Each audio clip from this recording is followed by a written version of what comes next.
இந்தியாவின் வட மாநிலங்கள் மற்றும் வடமேற்கு மாநிலங்களின் பல்வேறு பகுதிகளிலும் பதற்றமான சூழலானது தொடர்ந்து கொண்டே இருக்கிறது. அந்த வகையில் குஜராத் மாநிலத்தின் கட்ச் மாவட்டத்தில் தற்பொழுது மின்தடையானது அறிவிக்கப்பட்டிருக்கிறது.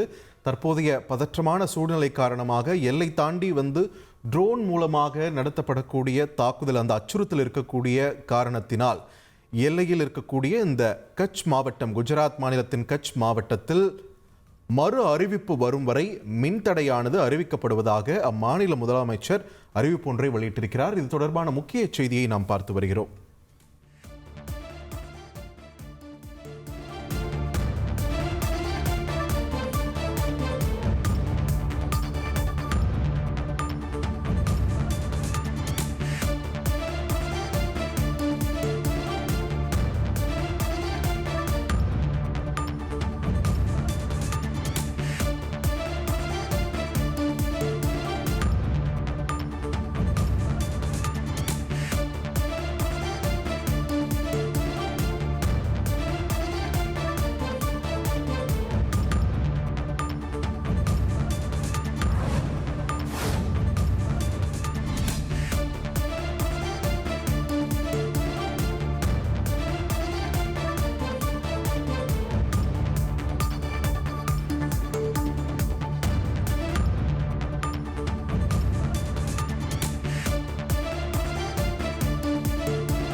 மேலே காஷ்மீர் தொடங்கி கீழே குஜராத் வரை பாகிஸ்தான் எல்லையை ஒட்டியிருக்கக்கூடிய அனைத்து இந்திய மாநிலங்களிலும் இந்த பதற்றமான சூழல் இருந்து கொண்டே இருக்கிறது. இந்த நிலையில் பஞ்சாப் மாநிலத்தில் உள்ள ஃபிரோஸ்பூரில் பாகிஸ்தானின் ட்ரோன் விமான தாக்குதலில் பொதுமக்கள் சிலர் காயமடைந்திருப்பதாக தற்பொழுது முக்கிய செய்தி ஒன்று வெளியாகியிருக்கிறது.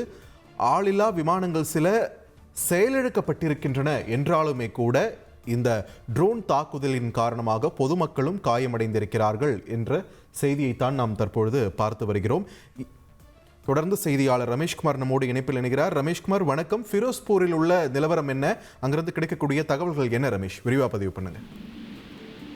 இரண்டாவது நாளாக இந்தியாவினுடைய பல்வேறு மாநிலங்களில் இருக்கக்கூடிய பல்வேறு நகரங்களில் பாகிஸ்தான் ட்ரோன் தாக்குதலை ஏவி இருக்கிறது. முதலில் ஜம்முவில் இருந்து இந்த தாக்குதலை தொடங்கிய பாகிஸ்தான் அடுத்தடுத்து பல்வேறு எல்லையோர மாநிலங்களில் உள்ள நகரங்களுக்கும் விரிவுபடுத்தி இருக்கிறது. குறிப்பாக ஜம்மு, அதே போல பாகிஸ்தான் இது பஞ்சாபில் இருக்கக்கூடிய ஃபெரோஸ்பூர், பதான்கோட், அமிர்தசரஸ் உள்ளிட்ட இடங்களுக்கும், ராஜஸ்தானில் பார்மர், ஜெய்சால்மர் உள்ளிட்ட இடங்களுக்கும், குஜராத்தில் கட்ச் உள்ளிட்ட பல இடங்களிலும் குறிவைத்து பாகிஸ்தான் ட்ரோன் தாக்குதல் நடத்தி இருக்கிறது. பாகிஸ்தான் ட்ரோன் தாக்குதலை ஏவிய உடனேயே இந்தியா தன்னுடைய வான் பாதுகாப்பு அப்டேட் செய்துவிட்டது.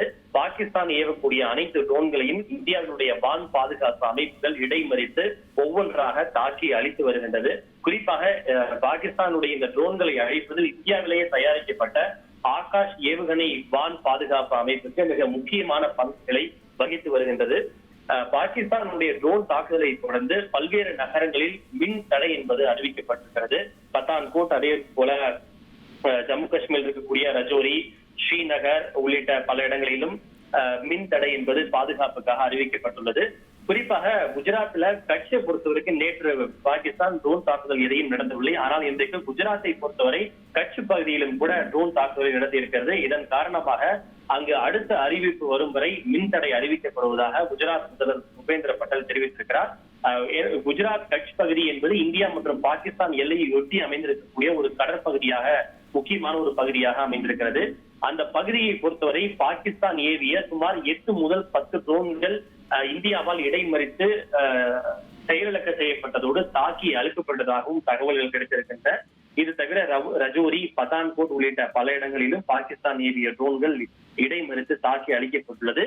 நேற்று பாகிஸ்தான் இந்தியாவை நோக்கி சுமார் 300 ட்ரோன்களை ஏவி இருந்த நிலையில் இன்றைக்கு சுமார் 100 ட்ரோன்களை ஏவி இருந்ததாகவும், அவற்றில் தற்போது வரை சுமார் 40க்கும் மேற்பட்ட ட்ரோன்கள் இந்தியாவால் தாக்கி அழிக்கப்பட்டிருப்பதாக ராணுவ வட்டாரங்கள் தெரிவித்திருக்கின்றன. இந்த எண்ணிக்கை மேலும் அதிகரிக்கலாம். ஏனென்றால் பல்வேறு நகரங்களில் இன்னும் பாகிஸ்தான் ட்ரோன் தாக்குதலை தொடர்ந்து கொண்டுதான் இருக்கிறது.